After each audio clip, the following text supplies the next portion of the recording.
हैं कि आप सबको यह पता भी नहीं होगा, जिस वास्तु की हम पूजा करते हैं तो इसको वास्तु ही क्यों कहते हैं, इसका जन्म किस प्रकार से हुआ। काय वास्तु शास्त्रम प्रवक्ष्यामि लोकानाम हितकामया। लोक के देखिए, हमारे ग्रंथों में हर चीज है, कुछ भी ऐसा बकाया नहीं है। आज दूसरे देश हैं वो तरक्की पा रहे हैं, वो संस्कृति हमारे देश की, हमारे यहाँ से ग्रंथों को चुरा करके ले जाया गया और उन लोगों ने उसको अपने प्रयोग में लिया। हम भारतीय लोग उनको भूलते हुए जा रहे हैं। हमारे ग्रंथों का फायदा इन लोगों ने उठाया। जो भी कुछ है आज, जो भी कुछ आपको दिखाई दे रहा है, सब भारतीय ग्रंथों की ये देन है। भगवान विश्वकर्मा वास्तु पुरुष की उत्पत्ति बताते हैं। जो आप ये वास्तु पूजा करते हैं वह उत्पन्न कैसे हुआ, उसकी उत्पत्ति कैसे। आज का टॉपिक बहुत बढ़िया है, जरूर सुनिएगा। कहे वास्तु शास्त्रम प्रवक्ष्यामि लोकानाम हितकामया। वास्तु शास्त्र की मैं चर्चा लोक हित के लिए करता हूँ, ऐसा भगवान विश्वकर्मा बोले। कहते हैं पुरा त्रेता युगे हासीन महाभूतम व्यवस्थितम स्वाप्यमानम शरीरेण सकलम भुवनत तथा। बात उस समय की है, उस युग में प्राचीन काल में एक बार ऐसा हुआ था, अंधकासुर और भगवान महादेव का घमासान युद्ध हुआ। इतनी जोर से युद्ध हुआ कि भगवान शंकर की पसीने की बूंद माथे की, भूत भावन भूतेशः, भगवान भूत भावन शंकर की माथे की जो बूंद है पसीने की है, वो जमीन पर गिरी। जैसे ही जमीन पर वह गिरी तो उसमें से एक विलक्षण पुरुष प्रकट हो गया। उसने बड़ी जोर से गर्जना की, ऐसा लग रहा था कि कहीं उत्पात ना हो जाए। उसने ऐसी भयंकर गर्जना की तो सब ब्रह्मा जी के पास पहुंचे देवता। ब्रह्मा जी से कहा कि ऐसी ऐसी बात है। माँ कुर्वंत भयम देवा विग्रहित महाबलम। इतना बड़ा महाबली ये पुरुष कहाँ से प्रकट हुआ है, ये तो सबको समाप्त कर देगा। निपात्य इसको कैसे क्या करें। भगवान विधाता ब्रह्मा ने कहा इसको आप सब मिलकर के इसको काबू में कीजिएगा। तो संपूर्ण देवताओं ने भगवान महादेव के ललाट के पसीने से प्रकट होने वाले इस पुरुष को नीचे अधोमुख कर दिया। वो जमीन की तरफ बैठ रहा था और जितने भी देवता थे वो सब इसकी पीठ के ऊपर जाके बैठ गए। माँ कुर्वत्तु भयम देवा विग्रहो तेन महाबलम निपात्य दो मुखम भूमौ निर्वशंका भविष्यतः। उसका मुख नीचे की तरफ किया और वह उसको अधोमुख कर दिया, यानी अर्थात उसको चित्त लिटा दिया। इसे सब मिलकर के पट्ट कर दें तथा शंका रहित तो हो जाएं, विधाता ब्रह्मा कह रहे थे। चित्त से पट्ट कर दें। सब देवता मिले और उसको चित्त से उसको पट्ट कर दिया। बैठ गए इसकी पीठ के ऊपर। देवतस्तौ क्रोध संतप्तई गृहीत्पातई महाबलम विनक्ष मदो वक्त्रम स्था तत्रैव से सुराहा। सब उसकी पीठ के ऊपर बैठे हैं। विधाता ब्रह्मा ने कहा देवताओं, इसकी पीठ को तुमने अपना भाग बनाया है, रहने का स्थान बनाया है, और इसको देख करके यह मुझे लग रहा है कि संपूर्ण सृष्टि के जितने भी मकान हैं, मंजिलें हैं, वो सब इसके पृष्ठभाग पर वो खड़ी होंगी। मैं इसको एक नाम देता हूँ, इसका नाम होगा वास्तु। बहुत ध्यान सुनिएगा। वास्तु पुरुष का प्राकट्य भादों कृष्ण पक्ष की तृतीया को दिन शनिवार के दिन हुआ है। कृतिका नक्षत्र था उस दिन, व्यतिपात योग था। ब्रह्मा जी ने जगत कल्याण के लिए भगवान महादेव के माध्यम से इस वीर पुरुष को प्रकट किया। ये ब्रह्मा जी ने ही किया। वास्तु पुरुष की ब्रह्मा जी से प्रार्थना। जो वास्तु पुरुष प्रकट हुआ उसने ब्रह्मा जी से प्रार्थना की, चराचरमिदं सर्वं त्वया सृष्टम जगत प्रभु। हे प्रभु, आप जगत की सृष्टि करते हैं, बिना अपराधीन चमाम पीड़यंती च सुरावृसम, ये मेरे बिना अपराध के ये देवता मुझे कष्ट क्यों दे रहे हैं? मेरी पीठ पर बैठे हैं, ये मुझे क्यों कष्ट दे रहे हैं? मैंने अपराध क्या किया है, मुझे आप ये बता दीजिए। वास्तु पुरुष ने कहा, हे जगत कर्ता, आपने संपूर्ण चराचर जगत को रचा है तथा मेरी भी रचना की है, तो फिर ये देवता सब के सब मिलकर ये मुझे इतना कष्ट क्यों दे रहे हैं? मेरी पीठ पर क्यों बैठ रहे हैं? ब्रह्मा जी ने वरदान दिया,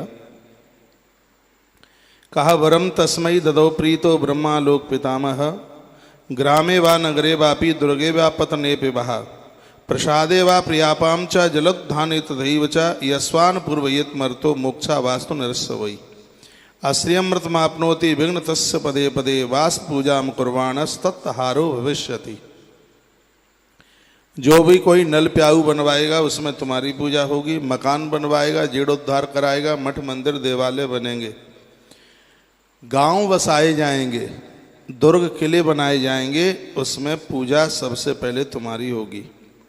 पौधशाला, पानी की टंकी, नल जल, जलाशय, उद्यान आदि के जो भी निर्माण हैं उसमें सबसे पहले तुम्हारी पूजा होगी। और विधाता ब्रह्मा कहते हैं, ऐसा भवन बनाया गया है जिसमें तुम्हारी पूजा नहीं, ऐसा प्रवेश किया गया भवन में जिसमें तुम्हारी पूजा नहीं है, ऐसे आवास मकान में रहने वाला व्यक्ति निर्धन हो जाएगा। ये विधाता ब्रह्मा बोल रहे हैं। मत्स्य पुराण की श्लोक पद्धति का यहाँ वर्णन किया गया है। कभी आप देखते होंगे लोग घर के बाहर बहुत आराम से रहते हैं, लेकिन घर में आते ही, अंदर प्रवेश करते ही उनके मस्तिष्क के ऊपर ऐसा वजन सा, ऐसा भारीपन सा हो जाता है। कभी आपने किन्हीं से सुना हो, अनुभव किया हो, विधाता ब्रह्मा ने कहा, जो इन शुभ कार्यों में, निर्माण कार्यों में आपकी पूजा नहीं करेगा, आपका आह्वान नहीं करेगा, वो व्यक्ति चैन से नहीं रह पाएगा। ये विधाता ब्रह्मा ने कहा। इतनी जगह पर तुम्हारा पूजन जरूर होगा, ये विधाता ब्रह्मा बोले हैं। ये आप लिख भी सकते हैं कौन कौन सी जगह हैं जहाँ वास्तु की पूजा होती है। इतुक्तां तथे सद्यो देवो ब्रह्म विदाम्बरः वास्तु पूजा प्रकुर्वीत ग्रहारंभे प्रवेशने। ग्रह का चाहे निर्माण आप आरंभ कराएं तब वास्तु की पूजा, और उसमें आप प्रवेश करें तब भी वास्तुदेव की पूजा होनी चाहिए। प्रतिवर्षम च यज्ञादु तथा पुत्रस्य जन्मनि, पुत्र का जन्म होता है, वास्तु की पूजा वर्ष में एक बार आपके घर में वास्तुदेव की पूजा होनी चाहिए। जिस घर में यज्ञ होते हैं उससे वास्तुदेव बड़े प्रसन्न होते हैं। क्या सुंदर बात कही है। विधाता ब्रह्मा कहते हैं कि जिस घर में यज्ञ होगा उनके ऊपर तुम्हारी मेहरबानी होगी, तुम उनको आनंद से भर दोगे। प्रतिवर्षम च यज्ञादु तथा पुत्र से जन्मनि, पुत्र से जन्मनि इसका मतलब यह है कि जब बच्चों का जन्म होता है, वो आप जन्म तिथि मनाते हैं, उस दिन यज्ञ जरूर कीजिए। ये बात है आपको कोई बताएगा नहीं, जो मैं आपको निवेदन कर रहा हूँ। विधाता ब्रह्मा वास्तुदेव को कहते हैं कि जिनके घर में बच्चे हैं, संतान हैं, उनके जन्मदिन पर जो अपने घर में यज्ञ करेंगे उस घर में वास्तु कोई दोष नहीं रहेगा, उसके ऊपर तुम अति प्रसन्न होंगे। बच्चों का जन्मदिन मनाइए, लेकिन उसमें याज्ञिक कर्म कीजिए, उसमें मांगलिक कर्म कीजिए, इससे वास्तुदेव को प्रसन्नता होगी। विधाता ब्रह्मा ने ऐसा बोला। व्रतवंदे विवाहे च तथैव च महोत्सवे, आप विवाह की तारीख मनाते हैं, शादी की तारीख मनाते हैं, इस श्लोक में यही कहा है। तो उस समय भी आप अपने घर में मांगलिक कार्यों के साथ में आप यजन कीजिए, हवन कीजिए, ब्राह्मणों को बुलाइए, संत गुरुजनों को बुलाइए, इससे वास्तु को शांति मिलती है, यह अति प्रसन्न होता है। जीर्णोद्धारे तथा सलन्यासे चैव विशेषता, वज्राग्नि दूषते भग्ने सर्प चांडाल विष्टते। देखो यहाँ लिखा है, घर में तुम्हें सर्प दिखाई दे, पूजन कीजिए, वास्तु का पूजन कीजिए। घर में कोई पत्थर टूट के ऊपर से नीचे गिर गया, ऐसी कोई दिक्कत आई है, घर का कोई भाग टूट के नीचे गिरा है, उस समय विधिवत रूप से इस देव का घर में वंदन हो, पूजन हो। पूजा बहुत सरल है, इसमें कोई ऐसी बात नहीं है। जल का लोटा भर के रखिएगा एक पटे के ऊपर, और सामने एक सांपिन चांदी के बना करके रख दीजिएगा, उनका पूजन कीजिएगा। साधारण भाव से ही आप पूजा, शंकर जी का पुत्र है वास्तु, भगवान महादेव के मंत्र बोल दीजिएगा। कुछ नहीं, आपसे आता हो तो पंचाक्षर मंत्र उसका आप जप कर लीजिएगा। लिखा है जीर्णोद्धारी तथा संन्यन न्यासे चई विशेषता। घर में कोई टूट फूट हुई है, कुछ चीज़ें आप तोड़ करके फिर बना रहे हैं, तो उसको वास्तु को वंदन कीजिए और उसका पूजन कीजिए। वज्रांगिनी दूसते भगने सर्प चांडाल विष्टता। घर में सांप निकला है, घर में कोई चांडाल व्यक्ति आया है, वास्तुदेव का पूजन कीजिए। यहाँ तो इसमें यह लिखा है कि यदि घर में कोई शराबी भी आया और आपको पता है कि ये व्यक्ति शराब पीता है, यहाँ इस ग्रंथ में लिखा है एक लोटे में गंगा जल लीजिएगा, आम का पत्ता डाल करके घर में छिड़काव कीजिए, इससे वास्तुदेव को शांति मिलती है। कोई शराबी, और जिस घर में ही शराबी रहते हैं परमात्मा ही बचाए। ये मत्स्य पुराण के माध्यम से जो मैं आपको ये वास्तु की बातें कह रहा हूँ, ये आपके बहुत काम में आएंगी। उल्लूक वास्ते, जिस घर में उल्लू का आगमन हुआ है, जिस घर में कबूतरों ने अपना डेरा बना लिया है, 7 रात्रौ, कबूतर 7 रात जिस घर में रुके हैं उसमें वास्तु दोष पैदा होता है। ऐसी जगह पर वास्तु को वंदन पूजन। मृगादि वासते रात्रौ गौ मार्जार विनांदते। गौ को मारने वाला व्यक्ति, गौ हत्या करने वाला व्यक्ति यदि आपके घर एक रात भी आके रुक गया है, उस घर में वास्तु दोष पैदा हो जाएगा। ये स्वयं भगवान विश्वकर्मा बोल रहे हैं, ये किसी और की बात नहीं है। स्वयं भगवान विश्वकर्मा बता रहे हैं, गौ हत्यारा, गाय को मारने वाला व्यक्ति एक रात भी आपके घर रुक के चला गया है तो घर में वास्तु दोष पैदा हो जाएगा। स्त्री की हत्या करने वाला, नारी की हत्या करने वाला व्यक्ति आपके घर में रुक के चला गया, ब्राह्मण हत्यारा कोई व्यक्ति आपके घर में रुक के चला गया है, घर वास्तु दोष से दूषित हो जाएगा। इसके लिए वर्ष में एक बार यज्ञ जरूर कीजिए, नहीं तो हर महीने में 2 बार यज्ञ की घर में यज्ञ करने की बात बताई गई है। 2 बार प्रदोष वाले दिन यज्ञ करने से, हवन करने से, जिस घर में लोग प्रदोष का व्रत करते हैं, प्रदोष व्रत ग्रंथ में लिखा है कि उस घर में किसी भी प्रकार का वास्तु दोष नहीं रहता। जिस घर में भगवान नर्मदेश्वर स्थापित हैं उस घर में वास्तु दोष नहीं रहता। जिस घर में भगवान श्री कृष्ण की स्थापना है उस घर में वास्तु दोष नहीं रहता। जिस घर में पूजा में, ये लिख लीजिएगा, सुपारी, जनेऊ, कलावा, कपूर, कुमकुम, चंदन, ये चीज़ें पूजा में प्राप्त होती हैं, उपलब्ध होती हैं, उस घर में भी कभी वास्तु दोष नहीं रहता। जिन घरों में बर्तनों को पानी से खाली करके नहीं रखा जाता, बर्तनों में जल मिलता ही है, ऐसे घर में वास्तु दोष नहीं रहता। कपोतकः ग्राहवासे मधुनाम निलय, तथा कबूतर का घर में रहना शुभ नहीं है, ऐसा श्री विश्वकर्मा जी बोलते। ये कुछ चीज़ें ऐसी हैं जो कि घर में वास्तु दोष को पैदा कर देती हैं। क्या आप मुझे बता पाएंगे कि मैं यहाँ से जो कह रहा हूँ कि बात समझ में आ रही होगी कि मैं ऐसे ही बोल रहा हूँ? आ रही होगी? तो लिखा है कपोतका ग्रहवासे मधुनाम निलयो, तथा मधुमक्खी का छत्ता भी, मधुमक्खी जो अपना छत्ता आके लगा लेती है, यह भी घर में शुभ नहीं है। अन्यशैव महोत्पाते दूसते शांति माचरेत। इस सब के लिए वास्तु शांति करनी चाहिए।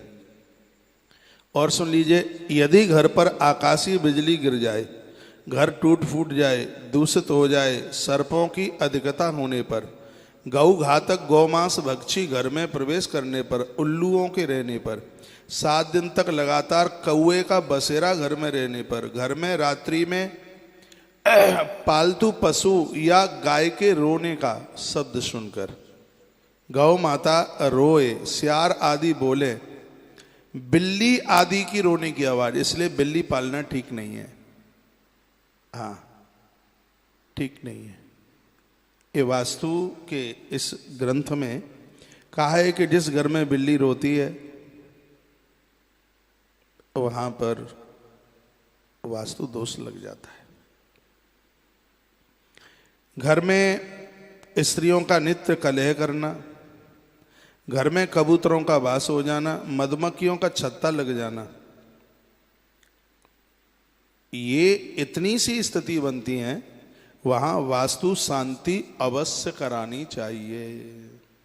क्या सुंदर बात इस ग्रंथ में लिखी है, तोड़ा फोड़ी ना करें। बिल्कुल आज के वास्तु शास्त्री लोग हैं वो सब आपका तोड़वा के रख देंगे, आपकी रसोई तोड़वा देंगे, आपके बाथरूम तोड़वा देंगे, आपका ड्राइंग रूम तोड़वा देंगे।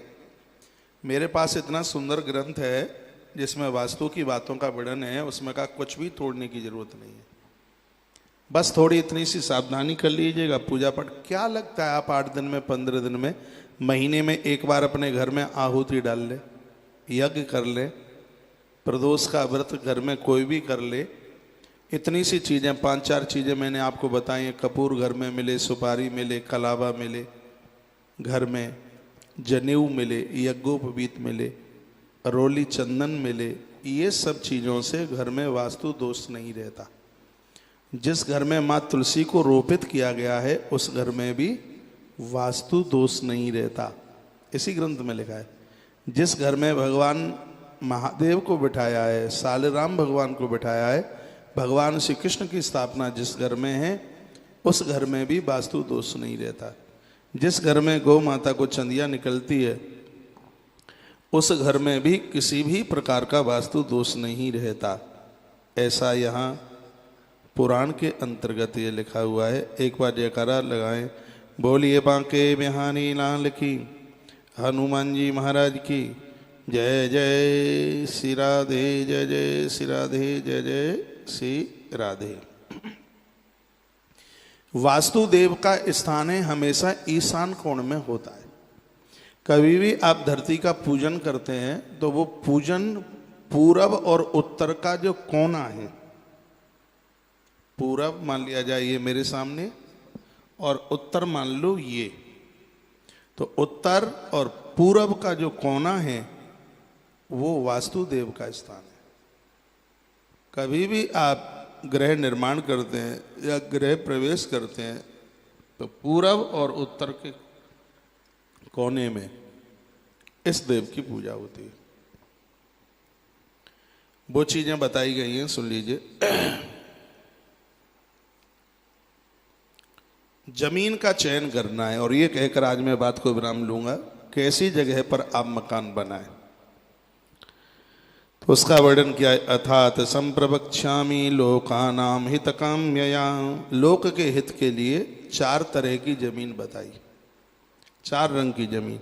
श्वेता रक्ता तथा पीता कृष्णा वर्णान पूर्वतः, सुगंधा ब्राह्मणी भूमि, रक्तगंधा तो क्षत्रियः, मधुगंधा भवेद वैश्या, मंदगंध्या च कनिष्ठकाः, मधुरा ब्रह्माणी भूमि, कषाया क्षत्रिया मता, अमला वैश्या भवेद भूमि, तितर्का कनिष्ठ प्रकीर्तितः। जमीन के भी 4 वर्ण हैं। ये धरती के भी 4 वर्ण हैं। ये ब्राह्मण वर्ण की है, ये क्षत्रिय वर्ण की है, और ये वैश्य वर्ण की है, और ये जमीन कनिष्ठ वर्ण की है। ये 4 रंग की है जमीन, 4 वर्ण की है। इसके 4 रंग हैं। सफेद रंग की है धरती, लाल रंग की है धरती, पीले रंग की है धरती, और सांवले रंग की है, काले रंग की है धरती। ये लिख लें, आपको द्वारा सुनने को नहीं मिलेगा। जिस धरती का रंग थोड़ा श्वेत है ऐसी जगह पर मकान बनाया जाता है, वहाँ उस घर में रहने वाले लोगों की कभी बुद्धि तामसी नहीं होती, उस घर में कभी झगड़ा नहीं होता, उस घर में कलह नहीं होता, उस घर की कभी पाठ पूजा नहीं रुकती। ऐसे घर में संत महापुरुषों का सदैव आगमन होता रहता है। इस धरती को ब्राह्मण वर्ण की धरती माना गया है। 4 रंग की धरती पर 4 वर्णों का निर्माण करने का अधिकार है। ये बहुत अच्छी बात है। उसकी गुणवत्ता, ये बातें बड़ी अद्भुत बातें हैं। हम जैसे पागल कम ही मिलेंगे आपको ऐसी चर्चा करने वाले। हाँ, जो जहाँ जमीन में थोड़ा श्वेतपना है, थोड़ा सफ़ेद है, ऐसी धरती पर मकान बनाने से वहाँ रहने वाले लोग बुद्धिजीवी होते हैं। यहाँ जन्म लेने वाली संतान भी बुद्धिजीवी होती है, विचारक होते हैं। ऐसे घर में से लोग, निकलने वाले लोग प्रखर बुद्धि वाले होते हैं। जिस जमीन का रंग सफेद है तो ये बहुत बढ़िया है। ऐसी जगह पर बनाया गया मकान, श्वेत वर्णा है जमीन, तो वहां बनाया गया भवन, वहां पूजा पाठ, कीर्तन, हरिनाम संकीर्तन, संत महापुरुषों का आना, ये सब लगा ही रहेगा। इस जमीन की ये महिमाएं हैं। तो ऐसी जमीन का चुनाव करें, श्वेत वर्णा है, पता लग जाता है। जानकारी आप हमें खड़ा कर दीजिएगा, हम चारों तरह की जमीन बता देंगे। ये ब्राह्मण वर्ण की है, ये क्षत्रिय वर्ण की है, और ये वैश्य वर्ण की है, और ये कनिष्ठ वर्ण की है। ब्राह्मण वर्ण की जमीन श्वेत है, क्षत्रिय वर्ण की लाल है। क्षत्रिय के बच्चों को देखिए, आंख में लाल धागा होगा, हाँ, लंबी मूछ और आंखों में रक्त पनाना हो तो फिर वो क्षत्रिय खाएगा। तो रक्त वर्ण की जो भूमि है वो क्षत्रिय वर्ण की है। पीत वर्ण की जो भूमि है वो वैश्य वर्ण की है। सांवले वर्ण की भूमि है वो कनिष्ठ वर्ण की है। चारों वर्ण की जमीन पर चारों वर्ण के लोग मकान बना सकते हैं। चारों की अपने अब में महिमाएं। तो आज मैं आपके बीच में जो बात रख रहा हूं वह है जो सफेद रंग की जमीन है, ब्राह्मण वर्ण श्वेत रंग। इस जमीन पर मकान बनाने से, भवन बनाने से वहां के लोग रहने वाले बुद्धिजीवी होते हैं। और बताया गया कि माटी को चख करके देखा जाए तो ये घी के स्वाद की होती है। जो सफेद रंग की जो मिट्टी है ब्राह्मण वर्णीय, इसका एक टुकड़ा आप मुख में डालेंगे तो ठीक उसका स्वाद घृत जैसा होगा, गाय के घी जैसा। गंध भी वैसी ही होगी, मीठी सी लगेगी खाने में। यहां पर बनाया गया भवन अपने आप में अति प्रभावशाली है। ऐसी जगह पर निर्माण किया गया भवन का किसी भी प्रकार की वहां बाधा नहीं आ सकती। इस घर में जन्म लेने वाले जो लोग हैं वो बुद्धिजीवी होंगे, ज्ञानी होंगे, विचारक होंगे। इसकी ऐसी महिमा है। विधाता ब्रह्मा बता रहे हैं, मनु जी महाराज को यही बात भगवान मत्स्य बता रहे हैं, मत्स्य नारायण। श्री मनु जी ने पूछा, भगवान आगे बताएं? आगे तो अब कल बताएंगे। आज आपने सफेद रंग की जमीन जिस पर बना हुआ भवन और आपको बुद्धिमता देगा, विद्वान बना देगा, ऐसी जमीन। कल की चर्चा में और 3 रंग की जमीन है, वह आप सुन पाएंगे। मकान बनाएं उससे पहले जमीन का परीक्षण करें, यह भी कल आप सुनेंगे। प्लॉट चौकोर होना चाहिए, आयताकार होना चाहिए, त्रिकोण होना चाहिए, बीच में ऊंचा होना चाहिए, बीच में नीचा होना चाहिए। इस ग्रंथ के माध्यम से ये तमाम बातें आपके बीच में रखूंगा। यदि आप सुनते रहे तो आपको कहीं इधर उधर भागने की जरूरत नहीं पड़ेगी। 10 बजे के प्रोग्राम के लिए भी ऐसी मोटी कॉपी बनाएं आप, कमाल हो जाएगा। ऐसी ऐसी बातें सुनने को मिलेंगी जो पूर्व में ना सुनी हो। अपने घर की बाधा को आप खुद दूर कर दोगे, ये मेरी पहल रहेगी। इसी बात के लिए रात्रि का प्रोग्राम आरंभ किया है। आज की बात को यहीं विराम दूंगा और आप सबको प्रणाम करूंगा। आप सब का जीवन मंगलमय हो, आपका घर भगवान का धाम बने, तुम्हारे घर का वास्तुदेव सदैव शांत रहे। भगवान महादेव और विधाता ब्रह्मा के चरणों में मेरी ऐसी प्रार्थना है। शुभ रात्रि। कल सुबह 11 बजे कथा में मिलते हैं। गरुण पुराण की कथा, अचंभित कथा हो रही है, आश्चर्यचकित कथा हो रही है। भगवान विश्वकर्मा स्वयं बता रहे हैं कि वास्तु पुरुष का जन्म किस प्रकार से हुआ।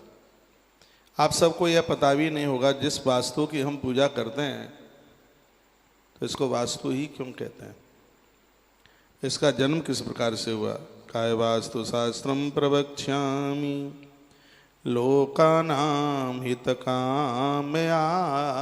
लोक के देखिए, हमारे ग्रंथों में हर चीज है, कुछ भी ऐसा बकाया नहीं है। आज दूसरे देश हैं वो तरक्की पा रहे हैं, वो संस्कृति हमारे देश की, हमारे यहाँ से ग्रंथों को चुरा करके ले जाया गया और उन लोगों ने उसको अपने प्रयोग में लिया। हम भारतीय लोग उनको भूलते हुए जा रहे हैं। हमारे ग्रंथों का फायदा इन लोगों ने उठाया। जो भी कुछ है आज, जो भी कुछ आपको दिखाई दे रहा है, सब भारतीय ग्रंथों की ये देन है। भगवान विश्वकर्मा वास्तु पुरुष की उत्पत्ति बताते हैं। जो आप ये वास्तु पूजा करते हैं वह उत्पन्न कैसे हुआ, उसकी उत्पत्ति कैसे। आज का टॉपिक बहुत बढ़िया है, जरूर सुनिएगा। कहे वास्तु शास्त्रम प्रवक्ष्यामि लोकानाम हित कामया। वास्तु शास्त्र की मैं चर्चा लोक हित के लिए करता हूँ, ऐसा भगवान विश्वकर्मा बोले। कहते हैं पुरा त्रेता युगे हासीन महाभूतम व्यवस्थितम स्वाप्यमानम शरीरेण सकलम भुवनत तथा। बात उस समय की है, उस युग में प्राचीन काल में एक बार ऐसा हुआ था, अंधकासुर और भगवान महादेव का घमासान युद्ध हुआ। इतनी जोर से युद्ध हुआ कि भगवान शंकर की पसीने की बूंद माथे की, भूत भावन भूतेशः, भगवान भूत भावन शंकर की माथे की जो बूंद है पसीने की है, वो जमीन पर गिरी। जैसे ही जमीन पर वह गिरी तो उसमें से एक विलक्षण पुरुष प्रकट हो गया। उसने बड़ी जोर से गर्जना की, ऐसा लग रहा था कि कहीं उत्पात ना हो जाए। उसने ऐसी भयंकर गर्जना की तो सब ब्रह्मा जी के पास पहुंचे देवता। ब्रह्मा जी से कहा कि ऐसी ऐसी बात है। माँ कुर्वंत भयम देवा विग्रहित महाबलम। इतना बड़ा महाबली ये पुरुष कहाँ से प्रकट हुआ है, ये तो सबको समाप्त कर देगा। निपात्य इसको कैसे क्या करें। भगवान विधाता ब्रह्मा ने कहा इसको आप सब मिलकर के इसको काबू में कीजिएगा। तो संपूर्ण देवताओं ने भगवान महादेव के ललाट के पसीने से प्रकट होने वाले इस पुरुष को नीचे अधोमुख कर दिया। वो जमीन की तरफ बैठ रहा था और जितने भी देवता थे वो सब इसकी पीठ के ऊपर जाके बैठ गए।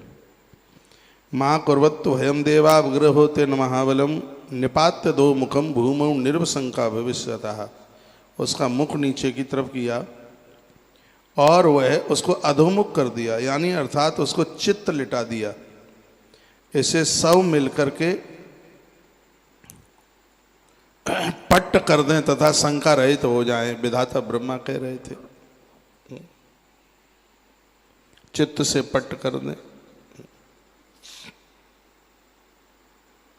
सब देवता मिले और उसको चित्त से उसको पट्ट कर दिया। बैठ गए इसकी पीठ के ऊपर। देवता ततस्तौ क्रोध संतप्त गृहीत पातई महाबलम विनिक्ष मदो वक्त्रम स्था तत्रैव से सुराहा। सब उसकी पीठ के ऊपर बैठे हैं। विधाता ब्रह्मा ने कहा देवताओं, इसकी पीठ को तुमने अपना भाग बनाया है, रहने का स्थान बनाया है, और इसको देख करके यह मुझे लग रहा है कि संपूर्ण सृष्टि के जितने भी मकान हैं, मंजिलें हैं, वो सब इसके पृष्ठभाग पर वो खड़ी होंगी। मैं इसको एक नाम देता हूँ, इसका नाम होगा वास्तु। बहुत ध्यान सुनिएगा। वास्तु पुरुष का प्राकट्य भादों कृष्ण पक्ष की तृतीया को दिन शनिवार के दिन हुआ है। कृतिका नक्षत्र था उस दिन, व्यतिपात योग था। ब्रह्मा जी ने जगत कल्याण के लिए भगवान महादेव के माध्यम से इस वीर पुरुष को प्रकट किया।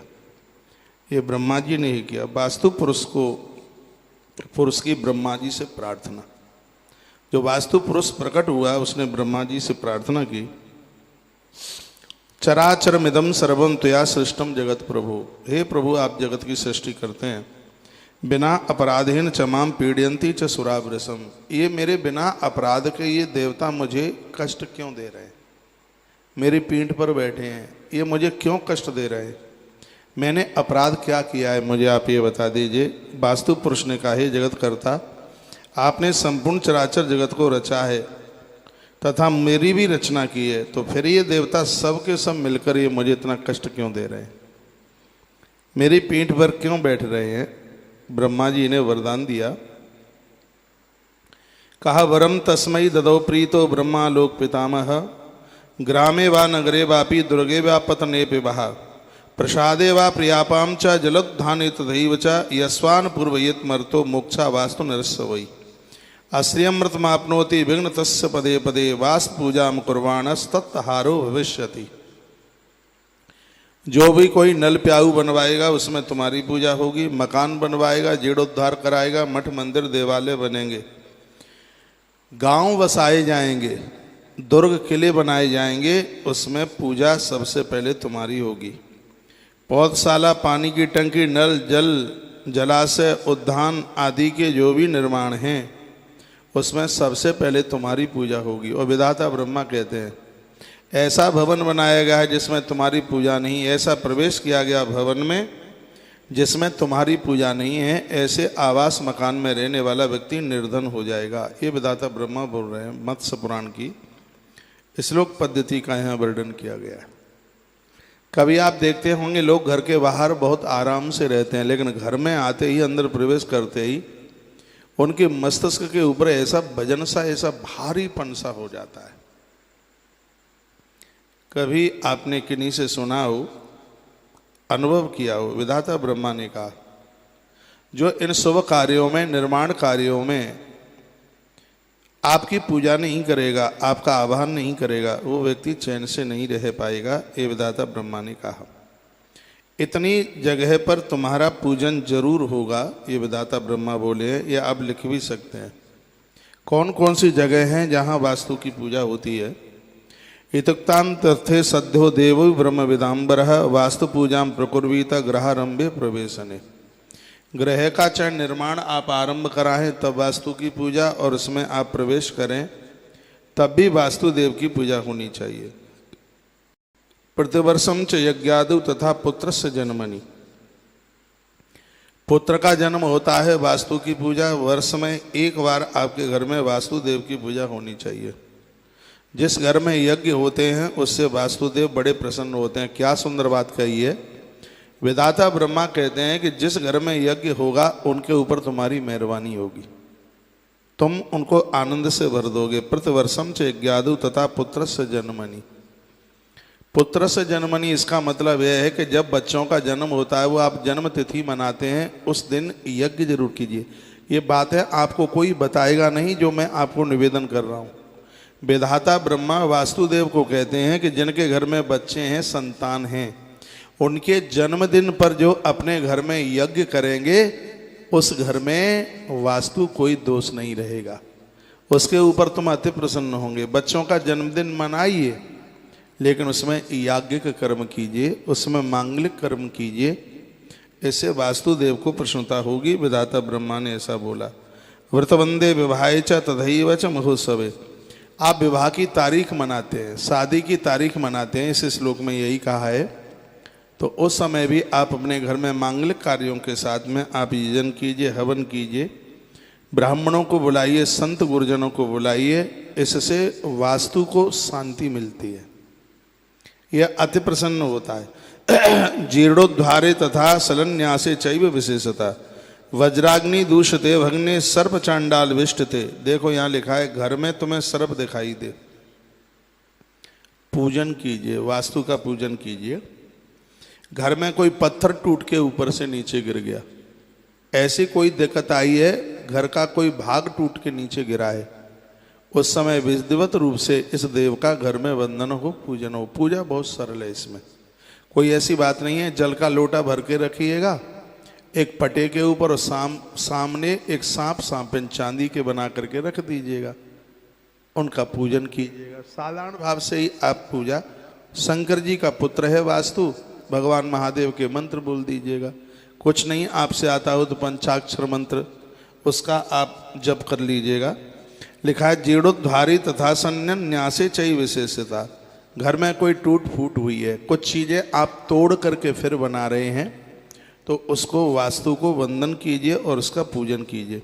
वज्रांगिनी दूसते भगने सर्प चांडाल विष्टता, घर में सांप निकला है, घर में कोई चांडाल व्यक्ति आया है, वास्तुदेव का पूजन कीजिए। यहाँ तो इसमें यह लिखा है कि यदि घर में कोई शराबी भी आया और आपको पता है कि ये व्यक्ति शराब पीता है, यहाँ इस ग्रंथ में लिखा है एक लोटे में गंगा जल लीजिएगा, आम का पत्ता डाल करके घर में छिड़काव कीजिए, इससे वास्तुदेव को शांति मिलती है। कोई शराबी, और जिस घर में ही शराबी रहते हैं परमात्मा ही बचाए।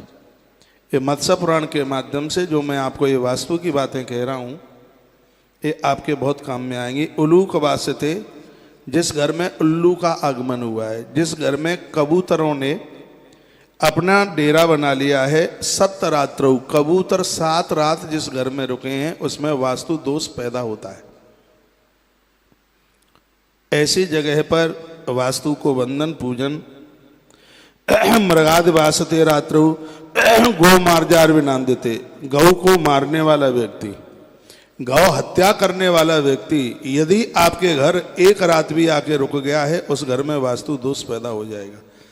ये स्वयं भगवान विश्वकर्मा बोल रहे हैं, ये किसी और की बात नहीं है, स्वयं भगवान विश्वकर्मा बता रहे हैं। गौ हत्यारा, गाय को मारने वाला व्यक्ति एक रात भी आपके घर रुक के चला गया है तो घर में वास्तु दोष पैदा हो जाएगा। स्त्री की हत्या करने वाला, नारी की हत्या करने वाला व्यक्ति आपके घर में रुक के चला गया, ब्राह्मण हत्यारा कोई व्यक्ति आपके घर में रुक के चला गया है, घर वास्तु दोष से दूषित हो जाएगा। इसके लिए वर्ष में एक बार यज्ञ जरूर कीजिए, नहीं तो हर महीने में 2 बार यज्ञ की घर में यज्ञ करने की बात बताई गई है। 2 बार प्रदोष वाले दिन यज्ञ करने से, हवन करने से, जिस घर में लोग प्रदोष का व्रत करते हैं, प्रदोष व्रत ग्रंथ में लिखा है कि उस घर में किसी भी प्रकार का वास्तु दोष नहीं रहता। जिस घर में भगवान नर्मदेश्वर स्थापित हैं उस घर में वास्तु दोष नहीं रहता। जिस घर में भगवान श्री कृष्ण की स्थापना है उस घर में वास्तु दोष नहीं रहता। जिस घर में पूजा में, ये लिख लीजिएगा, सुपारी, जनेऊ, कलावा, कपूर, कुमकुम, चंदन, ये चीज़ें पूजा में प्राप्त होती हैं, उपलब्ध होती हैं, उस घर में भी कभी वास्तु दोष नहीं रहता। जिन घरों में बर्तनों को पानी से खाली करके नहीं रखा जाता, बर्तनों में जल मिलता ही है, ऐसे घर में वास्तु दोष नहीं रहता। कपोतकः ग्राहवासे मधुनाम निलय, तथा कबूतर का घर में रहना शुभ नहीं है, ऐसा श्री विश्वकर्मा जी बोलते। ये कुछ चीज़ें ऐसी हैं जो कि घर में वास्तु दोष को पैदा कर देती हैं।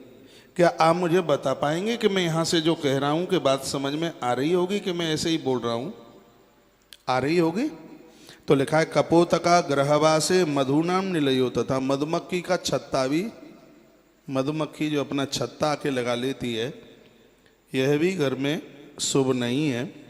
अन्यशैव महोत्पाते दूसते शांति माचरेत, इस सब के लिए वास्तु शांति करनी चाहिए। और सुन लीजिए, यदि घर पर आकाशीय बिजली गिर जाए, घर टूट फूट जाए, दूषित हो जाए, सर्पों की अधिकता होने पर, गौ घातक गौमांस भक्षी घर में प्रवेश करने पर, उल्लुओं के रहने पर, 7 दिन तक लगातार कौए का बसेरा घर में रहने पर, घर में रात्रि में पालतू पशु या गाय के रोने का शब्द सुनकर, गौ माता रोए, सियार आदि बोले, बिल्ली आदि की रोने की आवाज, इसलिए बिल्ली पालना ठीक नहीं है। हाँ, ठीक नहीं है। ये वास्तु के इस ग्रंथ में कहा है कि जिस घर में बिल्ली रोती है वहां पर वास्तु दोष लग जाता है। घर में स्त्रियों का नित्य कलह करना, घर में कबूतरों का वास हो जाना, मधुमक्खियों का छत्ता लग जाना, ये इतनी सी स्थिति बनती है, वहां वास्तु शांति अवश्य करानी चाहिए। क्या सुंदर बात इस ग्रंथ में लिखी है, तोड़ा फोड़ी ना करें बिल्कुल। आज के वास्तु शास्त्री लोग हैं वो सब आपका तोड़वा के रख देंगे। आपकी रसोई तोड़वा देंगे, आपके बाथरूम तोड़वा देंगे, आपका ड्राइंग रूम तोड़वा देंगे। मेरे पास इतना सुंदर ग्रंथ है जिसमें वास्तु की बातों का वर्णन है, उसमें का कुछ भी तोड़ने की जरूरत नहीं है।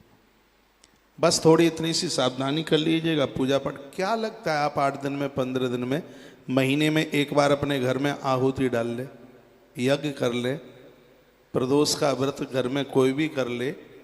इतनी सी चीज़ें, 5-4 चीज़ें मैंने आपको बताई हैं। कपूर घर में मिले, सुपारी मिले, कलावा मिले, घर में जनेऊ मिले, यज्ञोपवीत मिले, रोली चंदन मिले, ये सब चीज़ों से घर में वास्तु दोष नहीं रहता। जिस घर में माँ तुलसी को रोपित किया गया है उस घर में भी वास्तु दोष नहीं रहता। इसी ग्रंथ में लिखा है। जिस घर में भगवान महादेव को बिठाया है, सालराम भगवान को बिठाया है, भगवान श्री कृष्ण की स्थापना जिस घर में है उस घर में भी वास्तु दोष नहीं रहता। जिस घर में गौ माता को चंदिया निकलती है उस घर में भी किसी भी प्रकार का वास्तु दोष नहीं रहता। ऐसा यहाँ पुराण के अंतर्गत ये लिखा हुआ है। एक बार जयकारा लगाएं, बोलिए बांके बिहारी लाल की, हनुमान जी महाराज की जय। जय श्री राधे, जय जय श्री राधे, जय जय श्री राधे। वास्तुदेव का स्थान है हमेशा ईशान कोण में होता है। कभी भी आप धरती का पूजन करते हैं तो वो पूजन पूरब और उत्तर का जो कोना है, पूरब मान लिया जाए ये मेरे सामने, और उत्तर मान लो ये, तो उत्तर और पूरब का जो कोना है वो वास्तुदेव का स्थान है। कभी भी आप गृह निर्माण करते हैं या गृह प्रवेश करते हैं तो पूरब और उत्तर के कोने में इस देव की पूजा होती है। वो चीजें बताई गई हैं, सुन लीजिए। जमीन का चयन करना है, और ये कहकर आज मैं बात को विराम लूंगा। कैसी जगह पर आप मकान बनाएं तो उसका वर्णन किया है। अथात संप्रवक्ष्यामि लोकानां हितकाम्यया, लोक के हित के लिए 4 तरह की जमीन बताई, 4 रंग की जमीन। श्वेता रक्ता तथा पीता कृष्णा वर्णान पूर्वतः, सुगंधा ब्राह्मणी भूमि, रक्तगंधा तो क्षत्रियः, मधुगंधा भवेद वैश्या, मंदगंध्या च कनिष्ठकाः, मधुरा ब्रह्माणी भूमि, कसाया क्षत्रिया मता, अमला वैश्या भवेद भूमि, तितर्का कनिष्ठ प्रकीर्तितः। जमीन के भी 4 वर्ण हैं। ये धरती के भी 4 वर्ण हैं। ये ब्राह्मण वर्ण की है, ये क्षत्रिय वर्ण की है, और ये वैश्य वर्ण की है, और ये जमीन कनिष्ठ वर्ण की है। ये 4 रंग की है जमीन, 4 वर्ण की है। इसके 4 रंग हैं। सफेद रंग की है धरती, लाल रंग की है धरती, पीले रंग की है धरती, और सांवले रंग की है, काले रंग की है धरती। ये लिख लें, आपको द्वारा सुनने को नहीं मिलेगा। जिस धरती का रंग थोड़ा श्वेत है, ऐसी जगह पर मकान बनाया जाता है। वहाँ उस घर में रहने वाले लोगों की कभी बुद्धि तामसी नहीं होती, उस घर में कभी झगड़ा नहीं होता, उस घर में कलह नहीं होता, उस घर की कभी पाठ पूजा नहीं रुकती। ऐसे घर में संत महापुरुषों का सदैव आगमन होता रहता है। इस धरती को ब्राह्मण वर्ण की धरती माना गया है। 4 रंग की धरती पर 4 वर्णों का निर्माण करने का अधिकार है। ये बहुत अच्छी बात है। उसकी गुणवत्ता, ये बातें बड़ी अद्भुत बातें हैं। हम जैसे पागल कम ही मिलेंगे आपको ऐसी चर्चा करने वाले। हाँ, जो जहाँ जमीन में थोड़ा श्वेतपना है, थोड़ा सफ़ेद है, ऐसी धरती पर मकान बनाने से वहाँ रहने वाले लोग बुद्धिजीवी होते हैं। यहाँ जन्म लेने वाली संतान भी बुद्धिजीवी होती है, विचारक होते हैं। ऐसे घर में से लोग निकलने वाले लोग प्रखर बुद्धि वाले होते हैं। जिस जमीन का रंग सफ़ेद है तो ये बहुत बढ़िया है। ऐसी जगह पर बनाया गया मकान श्वेत वर्णा है जमीन। तो वहां बनाया गया भवन, वहां पूजा पाठ, कीर्तन, हरिनाम संकीर्तन, संत महापुरुषों का आना, ये सब लगा ही रहेगा। इस जमीन की ये महिमाएं हैं। तो ऐसी जमीन का चुनाव करें, श्वेत वर्णा है, पता लग जाता है जानकारी। आप हमें खड़ा कर दीजिएगा, हम चारों तरह की जमीन बता देंगे। ये ब्राह्मण वर्ण की है, ये क्षत्रिय वर्ण की है, और ये वैश्य वर्ण की है, और ये कनिष्ठ वर्ण की है। ब्राह्मण वर्ण की जमीन श्वेत है, क्षत्रिय वर्ण की लाल है। क्षत्रिय के बच्चों को देखिए, आंख में लाल धागा होगा, हाँ, लंबी मूछ और आंखों में रक्त पनाना हो तो फिर वो क्षत्रिय खाएगा। तो रक्त वर्ण की जो भूमि है वो क्षत्रिय वर्ण की है। पीत वर्ण की जो भूमि है वो वैश्य वर्ण की है। सांवले वर्ण की भूमि है वो कनिष्ठ वर्ण की है। चारों वर्ण की जमीन पर चारों वर्ण के लोग मकान बना सकते हैं। चारों की अपने आप में महिमाएं। तो आज मैं आपके बीच में जो बात रख रहा हूं वह है जो सफेद रंग की जमीन है, ब्राह्मण वर्ण श्वेत रंग। इस जमीन पर मकान बनाने से, भवन बनाने से वहां के लोग रहने वाले बुद्धिजीवी होते हैं। और बताया गया कि माटी को चख करके देखा जाए तो ये घी के स्वाद की होती है।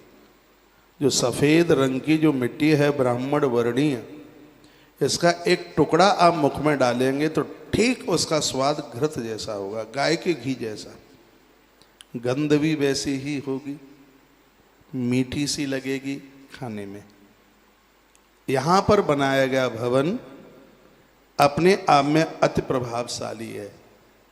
ऐसी जगह पर निर्माण किया गया भवन का किसी भी प्रकार की वहां बाधा नहीं आ सकती।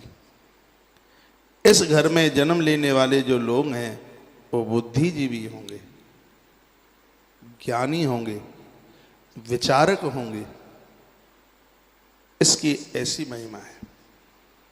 विधाता ब्रह्मा बता रहे हैं, मनु जी महाराज को यही बात भगवान मत्स्य बता रहे हैं, मत्स्य नारायण।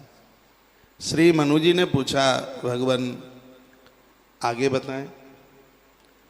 आगे तो अब कल बताएंगे। आज आपने सफेद रंग की जमीन जिस पर बना हुआ भवन और आपको बुद्धिमता देगा, विद्वान बना देगा, ऐसी जमीन। कल की चर्चा में और 3 रंग की जमीन है, वह आप सुन पाएंगे। मकान बनाएं उससे पहले जमीन का परीक्षण करें, यह भी कल आप सुनेंगे। प्लॉट चौकोर होना चाहिए, आयताकार होना चाहिए, त्रिकोण होना चाहिए, बीच में ऊंचा होना चाहिए, बीच में नीचा होना चाहिए। इस ग्रंथ के माध्यम से ये तमाम बातें आपके बीच में रखूंगा। यदि आप सुनते रहे तो आपको कहीं इधर उधर भागने की जरूरत नहीं पड़ेगी। 10 बजे के प्रोग्राम के लिए भी ऐसी मोटी कॉपी बनाएं आप, कमाल हो जाएगा। ऐसी ऐसी बातें सुनने को मिलेंगी जो पूर्व में ना सुनी हो। अपने घर की बाधा को आप खुद दूर कर दोगे, ये मेरी पहल रहेगी। इसी बात के लिए रात्रि का प्रोग्राम आरंभ किया है। आज की बात को यहीं विराम दूंगा और आप सबको प्रणाम करूंगा। आप सब का जीवन मंगलमय हो, आपका घर भगवान का धाम बने, तुम्हारे घर का वास्तुदेव सदैव शांत रहे। भगवान महादेव और विधाता ब्रह्मा के चरणों में मेरी ऐसी प्रार्थना है। शुभ रात्रि। कल सुबह 11 बजे कथा में मिलते हैं। गरुण पुराण की कथा, अचंभित कथा हो रही है, आश्चर्यचकित कथा हो रही है। भगवान विश्वकर्मा स्वयं बता रहे हैं कि वास्तु पुरुष का जन्म किस प्रकार से हुआ।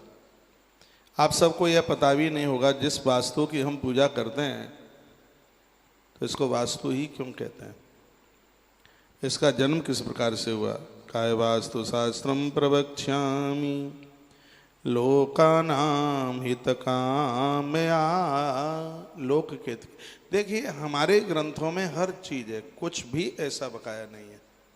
आज दूसरे देश हैं वो तरक्की पा रहे हैं, वो संस्कृति हमारे देश की, हमारे यहाँ से ग्रंथों को चुरा करके ले जाया गया और उन लोगों ने उसको अपने प्रयोग में लिया। हम भारतीय लोग उनको भूलते हुए जा रहे हैं। हमारे ग्रंथों का फायदा इन लोगों ने उठाया।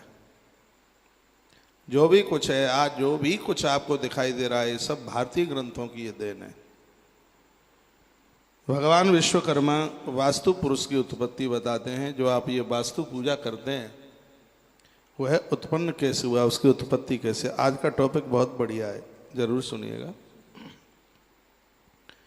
कहे वास्तु शास्त्रम प्रवक्ष्यामि लोकानाम हितकामया। वास्तु शास्त्र की मैं चर्चा लोक हित के लिए करता हूँ, ऐसा भगवान विश्वकर्मा बोले। कहते हैं पुरा त्रेता युगे हासीन महाभूतम व्यवस्थितम स्वाप्यमानम शरीरेण सकलम भुवनत तथा। बात उस समय की है, उस युग में प्राचीन काल में एक बार ऐसा हुआ था, अंधकासुर और भगवान महादेव का घमासान युद्ध हुआ। इतनी जोर से युद्ध हुआ कि भगवान शंकर की पसीने की बूंद माथे की, भूत भावन भूतेशः, भगवान भूत भावन शंकर की माथे की जो बूंद है पसीने की है, वो जमीन पर गिरी। जैसे ही जमीन पर वह गिरी तो उसमें से एक विलक्षण पुरुष प्रकट हो गया। उसने बड़ी जोर से गर्जना की, ऐसा लग रहा था कि कहीं उत्पात ना हो जाए। उसने ऐसी भयंकर गर्जना की तो सब ब्रह्मा जी के पास पहुंचे देवता।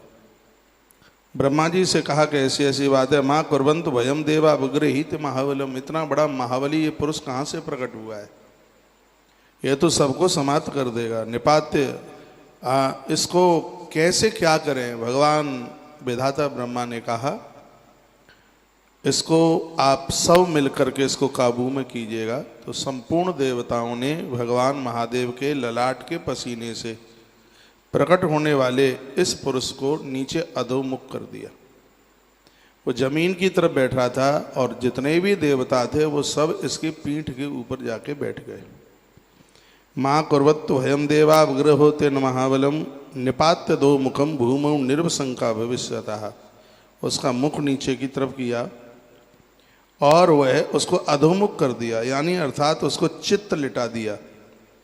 इसे सब मिलकर के पट्ट कर दें तथा शंका रहित हो जाएं, विधाता ब्रह्मा कह रहे थे। चित्त से पट्ट कर दें। सब देवता मिले और उसको चित्त से उसको पट्ट कर दिया। बैठ गए इसकी पीठ के ऊपर। देवतस्तौ क्रोध संतप्त गृहीत पातई महाबलम विनक्ष मदो वक्त्रम स्था तत्रैव से सुराहा। सब उसकी पीठ के ऊपर बैठे हैं। विधाता ब्रह्मा ने कहा देवताओं, इसकी पीठ को तुमने अपना भाग बनाया है, रहने का स्थान बनाया है, और इसको देख करके है मुझे लग रहा है कि संपूर्ण सृष्टि के जितने भी मकान हैं, मंजिलें हैं, वो सब इसके पृष्ठभाग पर वो खड़ी होंगी। मैं इसको एक नाम देता हूँ, इसका नाम होगा वास्तु। बहुत ध्यान सुनिएगा। वास्तु पुरुष का प्राकट्य भादों कृष्ण पक्ष की तृतीया को दिन शनिवार के दिन हुआ है। कृतिका नक्षत्र था उस दिन, व्यतिपात योग था। ब्रह्मा जी ने जगत कल्याण के लिए भगवान महादेव के माध्यम से इस वीर पुरुष को प्रकट किया। ये ब्रह्मा जी ने ही किया। वास्तु पुरुष की ब्रह्मा जी से प्रार्थना। जो वास्तु पुरुष प्रकट हुआ उसने ब्रह्मा जी से प्रार्थना की, चराचरमिदं सर्वं त्वया सृष्टम जगत प्रभु। हे प्रभु, आप जगत की सृष्टि करते हैं, बिना अपराधेन चमाम पीड़यंती च सुरावृसम। ये मेरे बिना अपराध के ये देवता मुझे कष्ट क्यों दे रहे हैं? मेरी पीठ पर बैठे हैं, ये मुझे क्यों कष्ट दे रहे हैं? मैंने अपराध क्या किया है, मुझे आप ये बता दीजिए। वास्तु पुरुष ने कहा, हे जगत कर्ता, आपने संपूर्ण चराचर जगत को रचा है, तथा मेरी भी रचना की है, तो फिर ये देवता सब के सब मिलकर ये मुझे इतना कष्ट क्यों दे रहे हैं, मेरी पीठ पर क्यों बैठ रहे हैं। ब्रह्मा जी ने वरदान दिया, कहा वरम तस्मै ददौ प्रीतो ब्रह्मा लोक पितामह, ग्रामे वा नगरे वापि दुर्गे वा पतने पिबः, प्रसादे वा प्रियापाम च जलोत्थाने तथैव च, यस्वान् पूर्वयेत् मर्तो मोक्षा वास्तु नरस्य वै, आश्रियमृतमाप्नोति विघ्न तस्य पदे पदे, वास पूजा कुर्वाणस्तत्हारो भविष्यति। जो भी कोई नल प्याऊ बनवाएगा उसमें तुम्हारी पूजा होगी, मकान बनवाएगा, जीर्णोद्धार कराएगा, मठ मंदिर देवालय बनेंगे, गांव बसाए जाएंगे, दुर्ग किले बनाए जाएंगे, उसमें पूजा सबसे पहले तुम्हारी होगी।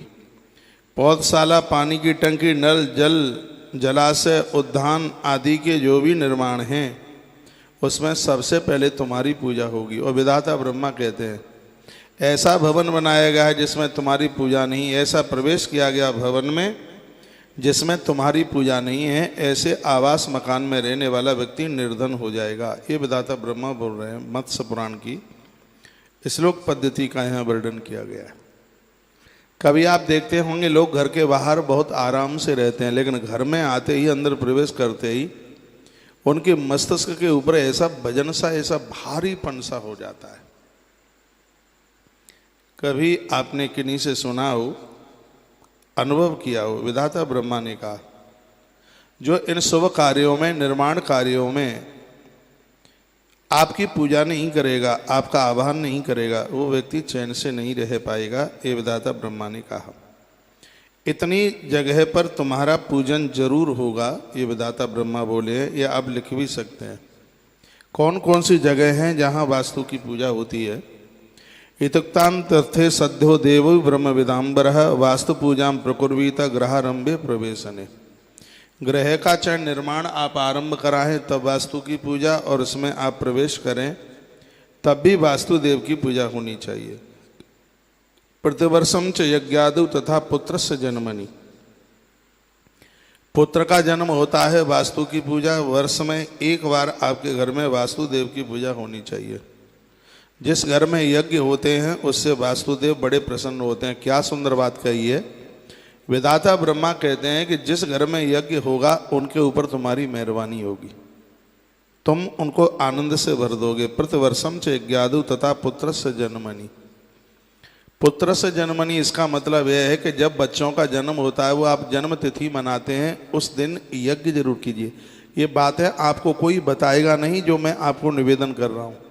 विधाता ब्रह्मा वास्तुदेव को कहते हैं कि जिनके घर में बच्चे हैं, संतान हैं, उनके जन्मदिन पर जो अपने घर में यज्ञ करेंगे उस घर में वास्तु कोई दोष नहीं रहेगा, उसके ऊपर तुम अति प्रसन्न होंगे। बच्चों का जन्मदिन मनाइए, लेकिन उसमें याज्ञिक कर्म कीजिए, उसमें मांगलिक कर्म कीजिए, इससे वास्तुदेव को प्रसन्नता होगी। विधाता ब्रह्मा ने ऐसा बोला। व्रतवंदे विवाहे च तथैव च महोत्सवे, आप विवाह की तारीख मनाते हैं, शादी की तारीख मनाते हैं, इस श्लोक में यही कहा है। तो उस समय भी आप अपने घर में मांगलिक कार्यों के साथ में आप यजन कीजिए, हवन कीजिए, ब्राह्मणों को बुलाइए, संत गुरुजनों को बुलाइए, इससे वास्तु को शांति मिलती है, यह अति प्रसन्न होता है। जीर्णोद्धारे तथा सलन्यासे चैव विशेषता, वज्राग्नि दूषते भग्ने सर्प चांडाल विष्टते। देखो यहाँ लिखा है घर में तुम्हें सर्प दिखाई दे, पूजन कीजिए, वास्तु का पूजन कीजिए।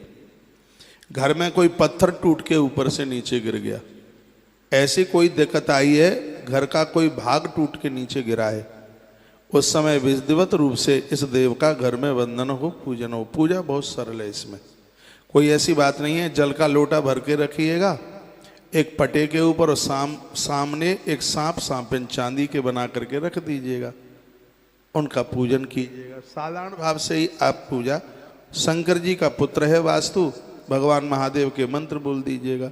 कुछ नहीं आपसे आता हो तो पंचाक्षर मंत्र उसका आप जप कर लीजिएगा। लिखा है जीर्णोद्धारी तथा संन्यासे चई विशेषता, घर में कोई टूट फूट हुई है, कुछ चीज़ें आप तोड़ करके फिर बना रहे हैं, तो उसको वास्तु को वंदन कीजिए और उसका पूजन कीजिए। वज्रांगिनी दूसते भगने सर्प चांडाल विष्टता। घर में सांप निकला है, घर में कोई चांडाल व्यक्ति आया है, वास्तुदेव का पूजन कीजिए। यहाँ तो इसमें यह लिखा है कि यदि घर में कोई शराबी भी आया और आपको पता है कि ये व्यक्ति शराब पीता है, यहाँ इस ग्रंथ में लिखा है एक लोटे में गंगा जल लीजिएगा, आम का पत्ता डाल करके घर में छिड़काव कीजिए, इससे वास्तुदेव को शांति मिलती है।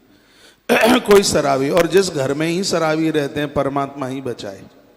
ये मत्स्य पुराण के माध्यम से जो मैं आपको ये वास्तु की बातें कह रहा हूँ, ये आपके बहुत काम में आएंगी। उल्लूक वास्ते, जिस घर में उल्लू का आगमन हुआ है, जिस घर में कबूतरों ने अपना डेरा बना लिया है, 7 रात्रौ, कबूतर 7 रात जिस घर में रुके हैं उसमें वास्तु दोष पैदा होता है।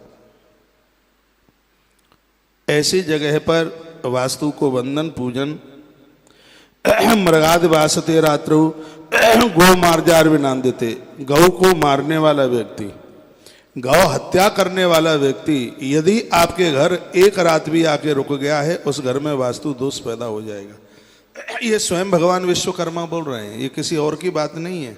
स्वयं भगवान विश्वकर्मा बता रहे हैं, गौ हत्यारा, गाय को मारने वाला व्यक्ति एक रात भी आपके घर रुक के चला गया है तो घर में वास्तु दोष पैदा हो जाएगा। स्त्री की हत्या करने वाला, नारी की हत्या करने वाला व्यक्ति आपके घर में रुक के चला गया, ब्राह्मण हत्यारा कोई व्यक्ति आपके घर में रुक के चला गया है, घर वास्तु दोष से दूषित हो जाएगा। इसके लिए वर्ष में एक बार यज्ञ जरूर कीजिए, नहीं तो हर महीने में 2 बार यज्ञ की घर में यज्ञ करने की बात बताई गई है। 2 बार प्रदोष वाले दिन यज्ञ करने से, हवन करने से, जिस घर में लोग प्रदोष का व्रत करते हैं, प्रदोष व्रत ग्रंथ में लिखा है कि उस घर में किसी भी प्रकार का वास्तु दोष नहीं रहता। जिस घर में भगवान नर्मदेश्वर स्थापित हैं उस घर में वास्तु दोष नहीं रहता। जिस घर में भगवान श्री कृष्ण की स्थापना है उस घर में वास्तु दोष नहीं रहता। जिस घर में पूजा में, ये लिख लीजिएगा, सुपारी,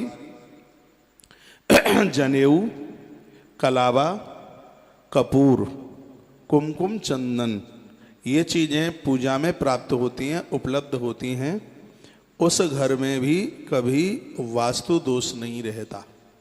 जिन घरों में बर्तनों को पानी से खाली करके नहीं रखा जाता, बर्तनों में जल मिलता ही है, ऐसे घर में वास्तु दोष नहीं रहता।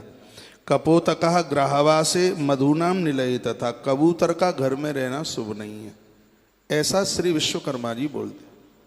ये कुछ चीज़ें ऐसी हैं जो कि घर में वास्तु दोष को पैदा कर देती हैं। क्या आप मुझे बता पाएंगे कि मैं यहाँ से जो कह रहा हूँ कि बात समझ में आ रही होगी कि मैं ऐसे ही बोल रहा हूँ? आ रही होगी? तो लिखा है कपोतका ग्रहवासे मधुनाम निलयो, तथा मधुमक्खी का छत्ता भी, मधुमक्खी जो अपना छत्ता आके लगा लेती है, यह भी घर में शुभ नहीं है। अन्यशैव महोत्पाते दूसते शांति माचरेत, इस सब के लिए वास्तु शांति करनी चाहिए। और सुन लीजिए, यदि घर पर आकाशीय बिजली गिर जाए, घर टूट फूट जाए, दूषित हो जाए, सर्पों की अधिकता होने पर, गौ घातक गौमांस भक्षी घर में प्रवेश करने पर, उल्लुओं के रहने पर, 7 दिन तक लगातार कौए का बसेरा घर में रहने पर, घर में रात्रि में पालतू पशु या गाय के रोने का शब्द सुनकर, गौ माता रोए, सियार आदि बोले, बिल्ली आदि की रोने की आवाज, इसलिए बिल्ली पालना ठीक नहीं है। हाँ, ठीक नहीं है। ये वास्तु के इस ग्रंथ में कहा है कि जिस घर में बिल्ली रोती है वहां पर वास्तु दोष लग जाता है। घर में स्त्रियों का नित्य कलह करना, घर में कबूतरों का वास हो जाना, मधुमक्खियों का छत्ता लग जाना, ये इतनी सी स्थिति बनती है, वहां वास्तु शांति अवश्य करानी चाहिए। क्या सुंदर बात इस ग्रंथ में लिखी है, तोड़ा फोड़ी ना करें। बिल्कुल आज के वास्तु शास्त्री लोग हैं वो सब आपका तोड़वा के रख देंगे, आपकी रसोई तोड़वा देंगे, आपके बाथरूम तोड़वा देंगे, आपका ड्राइंग रूम तोड़वा देंगे। मेरे पास इतना सुंदर ग्रंथ है जिसमें वास्तु की बातों का वर्णन है उसमें का कुछ भी तोड़ने की जरूरत नहीं है। बस थोड़ी इतनी सी सावधानी कर लीजिएगा। पूजा पाठ क्या लगता है, आप 8 दिन में, 15 दिन में, महीने में एक बार अपने घर में आहुति डाल ले, यज्ञ कर ले, प्रदोष का व्रत घर में कोई भी कर ले। इतनी सी चीज़ें, 5-4 चीज़ें मैंने आपको बताई हैं। कपूर घर में मिले, सुपारी मिले, कलावा मिले, घर में जनेऊ मिले, यज्ञोपवीत मिले, रोली चंदन मिले, ये सब चीज़ों से घर में वास्तु दोष नहीं रहता। जिस घर में माँ तुलसी को रोपित किया गया है उस घर में भी वास्तु दोष नहीं रहता। इसी ग्रंथ में लिखा है। जिस घर में भगवान महादेव को बिठाया है, सालराम भगवान को बिठाया है, भगवान श्री कृष्ण की स्थापना जिस घर में है उस घर में भी वास्तु दोष नहीं रहता। जिस घर में गौ माता को चंदिया निकलती है उस घर में भी किसी भी प्रकार का वास्तु दोष नहीं रहता। ऐसा यहाँ पुराण के अंतर्गत ये लिखा हुआ है। एक बार जयकारा लगाएं, बोलिए बांके बिहारी लाल की, हनुमान जी महाराज की जय। जय श्री राधे, जय जय श्री राधे, जय जय श्री राधे। वास्तुदेव का स्थान है हमेशा ईशान कोण में होता है। कभी भी आप धरती का पूजन करते हैं तो वो पूजन पूरब और उत्तर का जो कोना है, पूरब मान लिया जाए ये मेरे सामने, और उत्तर मान लो ये, तो उत्तर और पूरब का जो कोना है वो वास्तुदेव का स्थान है। कभी भी आप गृह निर्माण करते हैं या गृह प्रवेश करते हैं तो पूरब और उत्तर के कोने में इस देव की पूजा होती है। वो चीजें बताई गई हैं, सुन लीजिए। जमीन का चयन करना है, और ये कहकर आज मैं बात को विराम लूंगा। कैसी जगह पर आप मकान बनाएं तो उसका वर्णन किया है। अर्थात संप्रवक्ष्यामि लोकानाम हितकाम्यया, लोक के हित के लिए 4 तरह की जमीन बताई, 4 रंग की जमीन। श्वेता रक्ता तथा पीता कृष्णा वर्णानुपूर्वतः, सुगंधा ब्राह्मणी भूमि, रक्तगंधा तो क्षत्रियः, मधुगंधा भवेद वैश्या, मंदगंध्या च कनिष्ठकाः, मधुरा ब्रह्माणी भूमि, कसाया क्षत्रिया मता, अमला वैश्या भवेद भूमि, तितर्का कनिष्ठ प्रकीर्तितः। जमीन के भी 4 वर्ण हैं। ये धरती के भी 4 वर्ण हैं। ये ब्राह्मण वर्ण की है, ये क्षत्रिय वर्ण की है, और ये वैश्य वर्ण की है, और ये जमीन कनिष्ठ वर्ण की है। ये 4 रंग की है जमीन, 4 वर्ण की है। इसके 4 रंग हैं। सफेद रंग की है धरती, लाल रंग की है धरती, पीले रंग की है धरती, और सांवले रंग की है, काले रंग की है धरती। ये लिख लें, आपको द्वारा सुनने को नहीं मिलेगा। जिस धरती का रंग थोड़ा श्वेत है, ऐसी जगह पर मकान बनाया जाता है। वहाँ उस घर में रहने वाले लोगों की कभी बुद्धि तामसी नहीं होती, उस घर में कभी झगड़ा नहीं होता, उस घर में कलह नहीं होता, उस घर की कभी पाठ पूजा नहीं रुकती। ऐसे घर में संत महापुरुषों का सदैव आगमन होता रहता है। इस धरती को ब्राह्मण वर्ण की धरती माना गया है। 4 रंग की धरती पर 4 वर्णों का निर्माण करने का अधिकार है। ये बहुत अच्छी बात है। उसकी गुणवत्ता, ये बातें बड़ी अद्भुत बातें हैं। हम जैसे पागल कम ही मिलेंगे आपको ऐसी चर्चा करने वाले। हाँ, जो जहाँ जमीन में थोड़ा श्वेतपना है, थोड़ा सफ़ेद है, ऐसी धरती पर मकान बनाने से वहाँ रहने वाले लोग बुद्धिजीवी होते हैं। यहाँ जन्म लेने वाली संतान भी बुद्धिजीवी होती है, विचारक होते हैं। ऐसे घर में से लोग निकलने वाले लोग प्रखर बुद्धि वाले होते हैं। जिस जमीन का रंग सफ़ेद है तो ये बहुत बढ़िया है। ऐसी जगह पर बनाया गया मकान, श्वेत वर्णा है जमीन,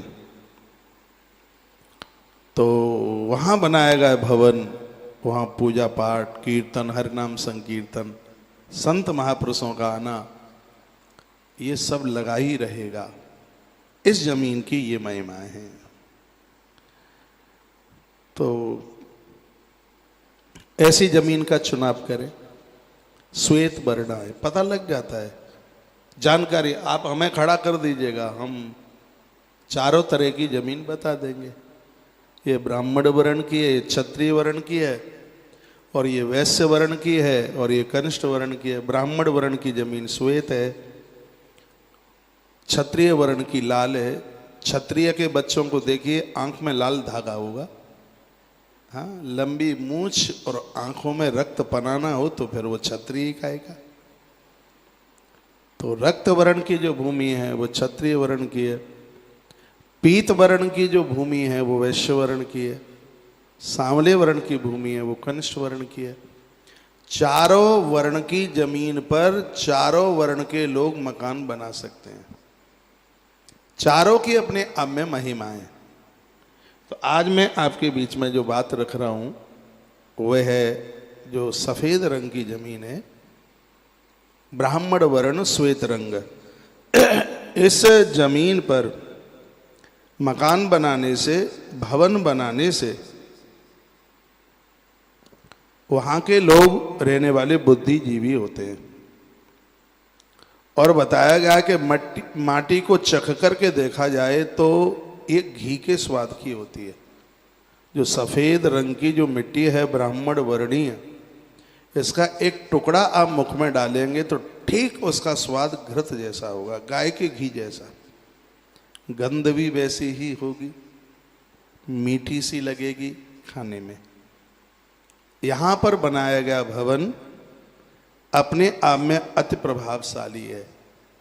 ऐसी जगह पर निर्माण किया गया भवन का किसी भी प्रकार की वहां बाधा नहीं आ सकती।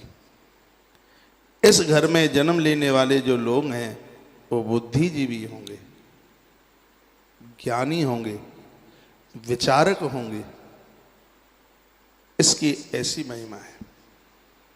विधाता ब्रह्मा बता रहे हैं, मनु जी महाराज को यही बात भगवान मत्स्य बता रहे हैं, मत्स्य नारायण।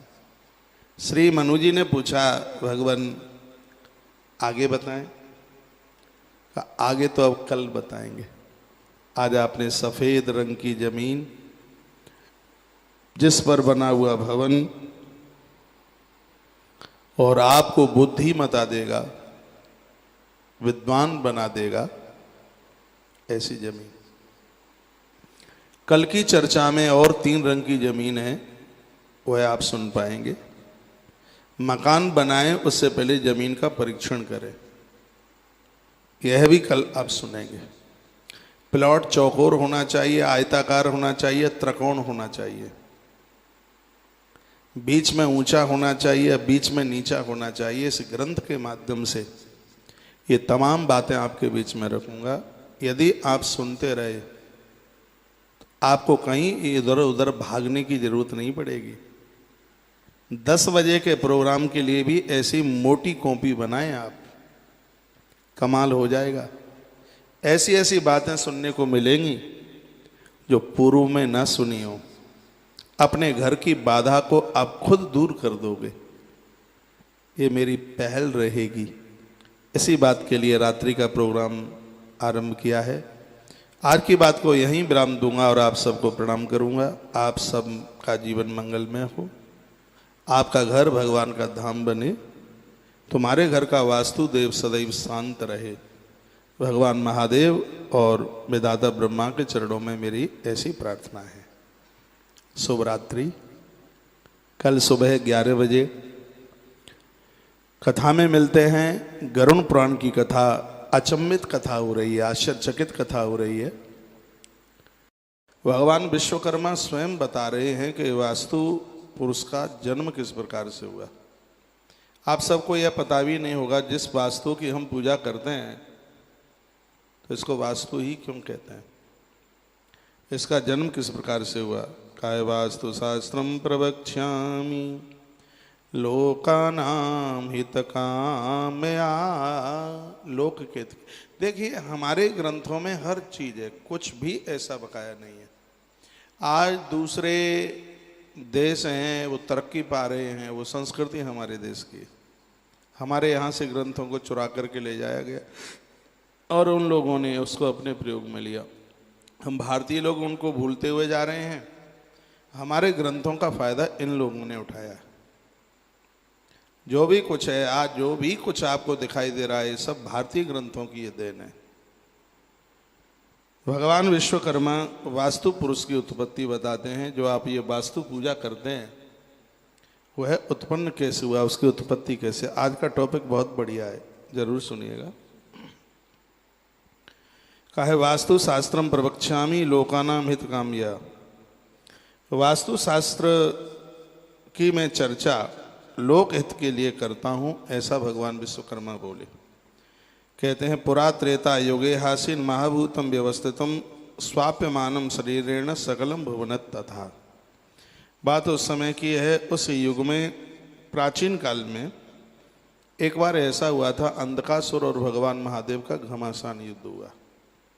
इतनी जोर से युद्ध हुआ कि भगवान शंकर की पसीने की बूंद माथे की, भूत भावन भूतेशः, भगवान भूत भावन शंकर की माथे की जो बूंद है पसीने की है, वो जमीन पर गिरी। जैसे ही जमीन पर वह गिरी तो उसमें से एक विलक्षण पुरुष प्रकट हो गया। उसने बड़ी जोर से गर्जना की। ऐसा लग रहा था कि कहीं उत्पात ना हो जाए। उसने ऐसी भयंकर गर्जना की तो सब ब्रह्मा जी के पास पहुंचे देवता। ब्रह्मा जी से कहा कि ऐसी ऐसी बात है। माँ कुर्वन्तु भयम देवा विग्रहित महाबलम। इतना बड़ा महाबली ये पुरुष कहाँ से प्रकट हुआ है? ये तो सबको समाप्त कर देगा। निपात्य, इसको कैसे क्या करें? भगवान विधाता ब्रह्मा ने कहा इसको आप सब मिलकर के इसको काबू में कीजिएगा। तो संपूर्ण देवताओं ने भगवान महादेव के ललाट के पसीने से प्रकट होने वाले इस पुरुष को नीचे अधोमुख कर दिया। वो जमीन की तरफ बैठ रहा था और जितने भी देवता थे वो सब इसकी पीठ के ऊपर जाके बैठ गए। माँ कुर्वत्तु हयम देवा विग्रह होते न महाबलम निपात्य दो मुखम भूमौ निर्वशंका भविष्यतः। उसका मुख नीचे की तरफ किया और वह उसको अधोमुख कर दिया, यानी अर्थात उसको चित्त लिटा दिया। इसे सब मिलकर के पट्ट कर दें तथा शंका रहित हो जाएं, विधाता ब्रह्मा कह रहे थे। चित्त से पट्ट कर दें। सब देवता मिले और उसको चित्त से उसको पट्ट कर दिया। बैठ गए इसकी पीठ के ऊपर। देवता ततस्तौ क्रोध संतप्त गृहीत्पातई महाबलम विनक्ष मदो वक्त्रम स्था तत्रैव से सुराहा। सब उसकी पीठ के ऊपर बैठे हैं। विधाता ब्रह्मा ने कहा देवताओं, इसकी पीठ को तुमने अपना भाग बनाया है, रहने का स्थान बनाया है, और इसको देख करके है मुझे लग रहा है कि संपूर्ण सृष्टि के जितने भी मकान हैं, मंजिलें हैं, वो सब इसके पृष्ठ भाग पर वो खड़ी होंगी। मैं इसको एक नाम देता हूँ, इसका नाम होगा वास्तु। बहुत ध्यान सुनिएगा। वास्तु पुरुष का प्राकट्य भादों कृष्ण पक्ष की तृतीया को दिन शनिवार के दिन हुआ है। कृतिका नक्षत्र था उस दिन। व्यतिपात योग था। ब्रह्मा जी ने जगत कल्याण के लिए भगवान महादेव के माध्यम से इस वीर पुरुष को प्रकट किया। ये ब्रह्मा जी ने ही किया। वास्तु पुरुष की ब्रह्मा जी से प्रार्थना। जो वास्तु पुरुष प्रकट हुआ उसने ब्रह्मा जी से प्रार्थना की, चराचरमिदं सर्वं त्वया सृष्टम जगत प्रभु। हे प्रभु, आप जगत की सृष्टि करते हैं, बिना अपराधेन चमाम पीड़यंती च सुरावृसम। ये मेरे बिना अपराध के ये देवता मुझे कष्ट क्यों दे रहे हैं? मेरी पीठ पर बैठे हैं, ये मुझे क्यों कष्ट दे रहे हैं? मैंने अपराध क्या किया है, मुझे आप ये बता दीजिए। वास्तु पुरुष ने कहा, हे जगत कर्ता, आपने संपूर्ण चराचर जगत को रचा है तथा मेरी भी रचना की है, तो फिर ये देवता सब के सब मिलकर ये मुझे इतना कष्ट क्यों दे रहे हैं?